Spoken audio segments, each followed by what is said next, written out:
Hey everyone, it's Jenny from Homestead Corner, and today we are going to make a DIY water filter.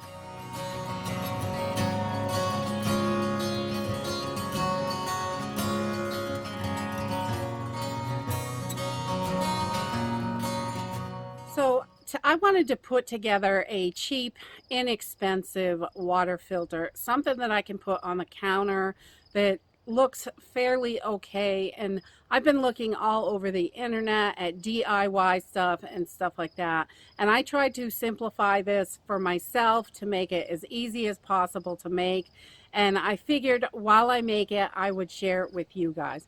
There are tons of different options to do this. You can use tons of different filters. Really, it's going to be up to you to decide which filter you think is the best filter.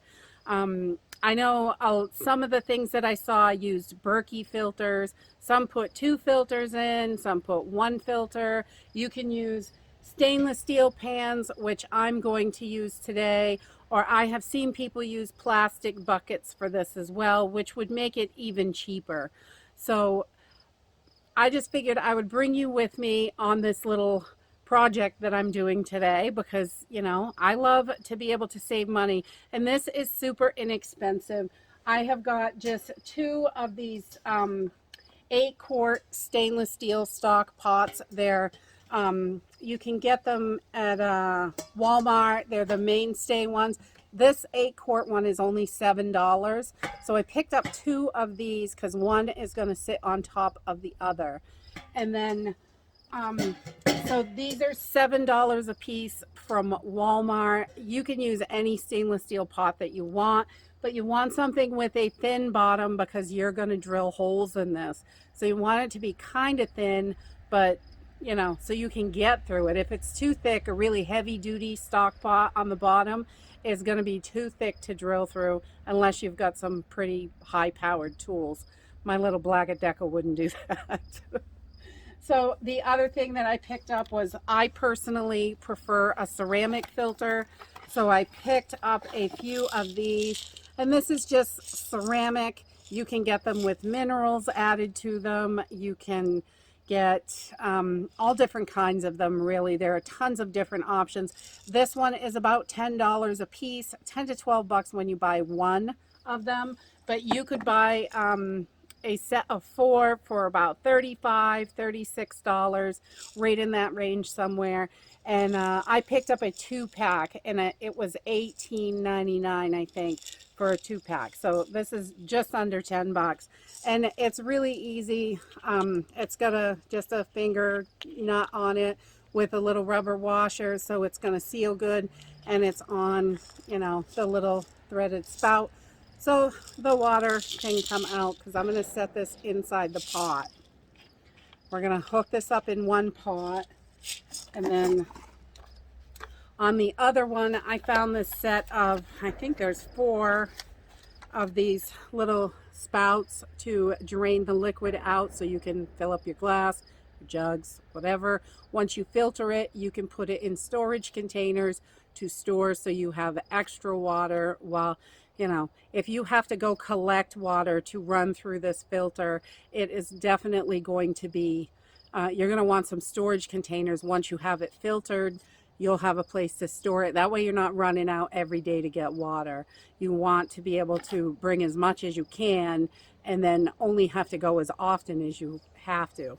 And so these come, there's a set of 4, and there's all kinds of little rubber gaskets in here that come with it, and these were under $10, I believe, for all 4. So I don't need 4, I only need 1. But you could make a bunch of these. You could make them for your family, you could give them away as gifts or whatever. So this is really a super simple project. We're going to drill 2 holes today. That's it. That's all we're going to do. It's not difficult.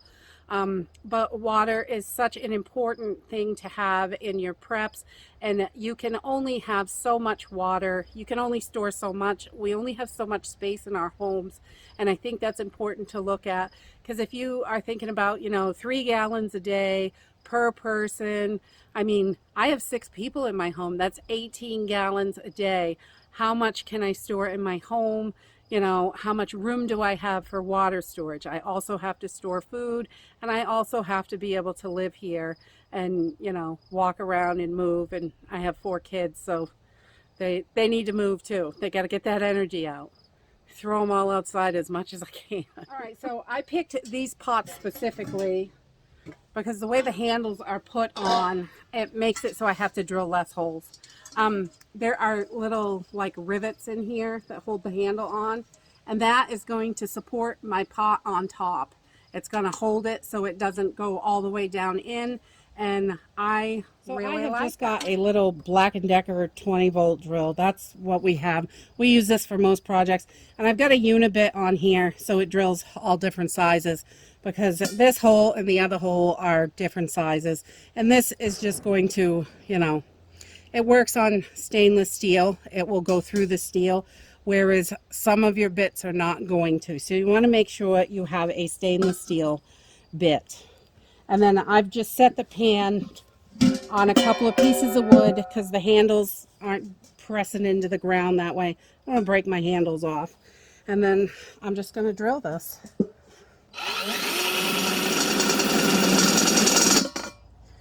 All right. So we just want to make sure we can slip these threads through here. There is a rubber gasket, and there, it is perfecto.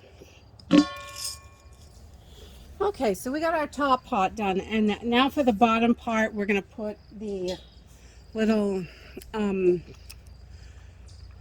fountain, I guess you call it. So you can drain your water out into your containers, your cups, whatever, pots. I'm going to put this as close to the bottom as I can, but I have to leave room to make sure I can swing this nut to get it properly installed on there. So I don't want to go too low to the bottom. I want to go up a little bit just so we can make sure that we're going to be able to swing this inside the pan and get this on properly. So I'm going to just drill one more hole. Nothing fancy. And I'm just going to get this little darling started.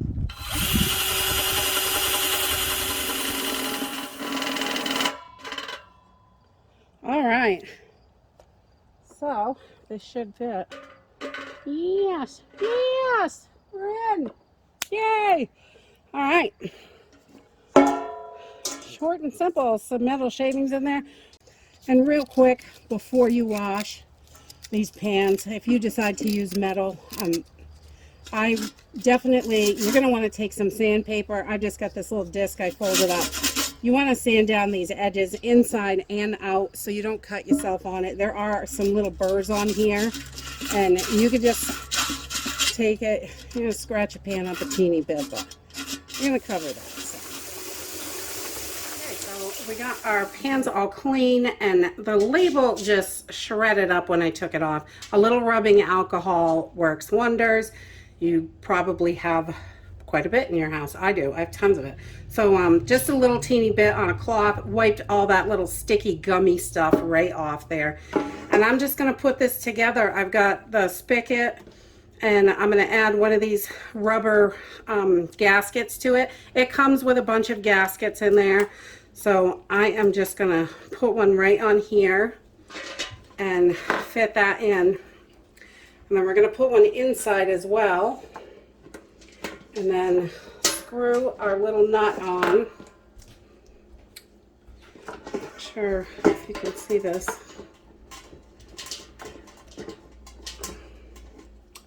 Just so you can see, we are just screwing that on. It's a little hard to get in the camera view.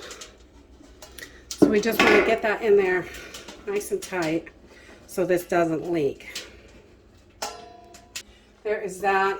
And for the top one, where it goes on top like that, but we're going to prime our filter. You want to prime that.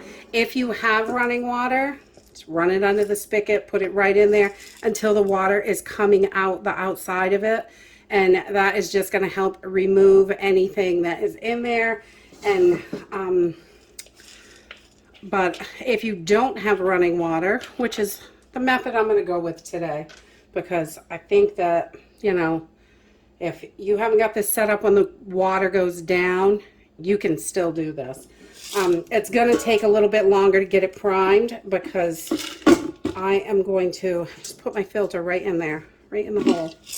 That little thing, it's got a little gasket on it. We're going to put that right down in there. We can get it back in the hole. There we go. We're just going to put our nut on there and get it nice and tight. If you have this did not come with 2 gaskets, but you could add one if you have to, because there's a ton of extra ones in there, honestly. So I'm going to get that nice and tight. And so if you don't have running water, this is how I'm going to do it. Is we've got our filter in there, and our clean water is going to come out that little teeny hole. So we're just going to set this together, press it down. It's not perfect, but whatever. And then I'm going to put a gallon of water in the top of this, and I'm just going to let it run right through. And that is going to clean the filter. And that first gallon of water, I'm going to dump out, put it in the garden, get rid of it. You don't want to drink that because you want to get this filter, any dust or anything from the filter, you want to make sure you're not drinking that. So, but if you put a gallon of water through this, it's going to be nice and clean and ready to go. Then, so I've just got my water here, 2 half gallons. We'll pour them in and get this baby cracking. So that really is about it. We have run the 1 gallon of water through. I dumped it out outside on the plants out there, and I put another half gallon of water in the top, and that has gone through. So we have about a half gallon in here right now, and you can just pour right from your spout, which is super handy. And don't forget, when you first put your first batch of water in, just double check for leaks. You don't want it leaking all over the place. But these little rubber seals are great, no problems, no leaks inside, no leaks outside so far. Everything looks good. It was really super simple and easy. We got some nice clean water, and let's see how it tastes.